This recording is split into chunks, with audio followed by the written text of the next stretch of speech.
அனைவருக்கும் வெற்றி தமிழ் பயிற்சி அகாடமியின் சார்பாக இனிய வணக்கம். இந்த ஷார்ட்ஸில் நம்ம 9th தமிழ் புக்கில் இருக்கக்கூடிய பாவேந்தர் பாரதிதாசனை பற்றி பார்க்க போகிறோங்க. ஸோ இவருக்கு என்ன நிறைய வினாக்கள் இருக்குது.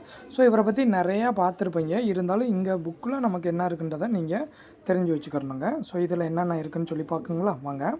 ஃபஸ்ட்டு பெண்ணுக்கு கல்வி முதன்மையானது, அதுக்கப்புறம் இன்றியமையாதது அப்படின்னு சொன்னவர் பாரதிதாசன் தான். ஸோ அதுக்காக தான் குடும்ப விளக்கு அப்படின்ற ஒரு பகுதியை எடுத்திருப்பார்.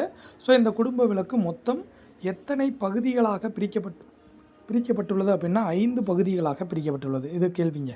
ஸோ பாரதிதாசன் அவங்களுடைய குடும்ப விளக்கு நூலானது எத்தனை பகுதிகளாக பகுக்கப்பட்டுள்ளது அப்படின்னா 5 பகுதிகளாக பகுக்கப்பட்டுள்ளது. சரிங்களா? ஸோ இவருடைய இயற்பெயர் உங்களுக்கு நல்லா தெரியும், கனக சுப்புரத்தினம். அடுத்து இவர் பாரதியின் மீது அதிக ஈர்ப்பு கொண்டதுனால தன்னுடைய பெயரை கனக சுப்புரத்தினம் அப்படின்றத பாரதிதாசன் அப்படின்னு மாற்றி வச்சுக்கிடுவார். ஸோ இவருடைய நூல்கள்லாம் பார்த்தீங்க அப்படின்னா பாண்டியன் பரிசு, அழகின் சிரிப்பு, இருண்ட வீடு, குடும்ப விளக்கு, தமிழ் இயக்கம் பார்த்து வச்சுக்கோங்க, ரொம்ப முக்கியமானது. சரியாங்க? தமிழ் இயக்கம் அப்படின்றது ரொம்ப முக்கியமானது. நீங்கள் டைரெக்டாக உங்கள்கிட்ட பாண்டியன் பரிசு, குடும்ப விளக்கு, இருண்ட வீடு இதெல்லாம் யாருன்னா அப்படியே யோசிக்காமலே நீங்கள் சொல்லிடுவீங்க பாரதிதாசன் அப்படின்னு. ஆனால் தமிழ் இயக்கம் கொடுப்பாங்க. தமிழ் இயக்கம் என்ற நூலின் ஆசிரியர் யாருன்னு கேட்டால் உங்களுக்கு யாருன்னு தெரியாது. சரிங்களா? ஆனால் ரொம்ப முக்கியமான ஒரு வினா. தமிழ் இயக்கம் இது எல்லாமே பார்த்தீங்க அப்படின்னா பாரதிதாசன் அவங்களுடைய படைப்புகள் தாங்க. அடுத்தது பார்த்திங்கன்னா இவருடைய நாடக நூல் பிசிராந்தையார். இந்த நாடக நூலுக்காக இவங்க என்ன பண்ணுறாங்க, சாகித்ய அகாதமி விருது வாங்குகிறாங்க. அப்போ கேட்பாங்க, பாவேந்தர் பாரதிதாசன் எந்த நூலுக்காக சாகித்ய அகாதமி விருது வாங்குறாரு அப்படின்னா பிசிராந்தையார் அப்படின்ற நாடக நூல்.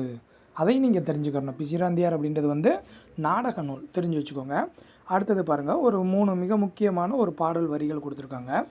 பட்டங்கள் ஆள்வதும் சட்டங்கள் செய்வதும் பாரினில் பெண்கள் நடத்த வந்தோம் அப்படின்னு பாரதியார் பாடுறாரு. மங்கையராக பிறப்பதற்கே நல்ல மாதவம் செய்திடல் வேண்டுமாமா அப்படின்னு கவிமணி தேசிய விநாயகம் பாடுறாரு. அடுத்தது, பெண் எனில் பேதை என்ற எண்ணம் இந்த நாட்டில் இருக்கும் வரைக்கும் உருப்படல் என்பது சரிப்படாது அப்படின்னு பாவேந்தர் பாரதிதாசன் சொல்கிறாரு. ஸோ இதெல்லாமே பார்த்தீங்க அப்படின்னா பெண்களை பற்றி தான் இருக்கும். ஸோ இதை கொஞ்சம் நீங்கள் நல்லா பார்த்து வச்சுக்கணும். ஸோ இந்த பகுதியிலேருந்து பர்டிகுலராக ஒரு கொஸ்டின் போகிறாங்க. ஸோ கொஞ்சம் நல்லா பார்த்து வச்சுக்கோங்க.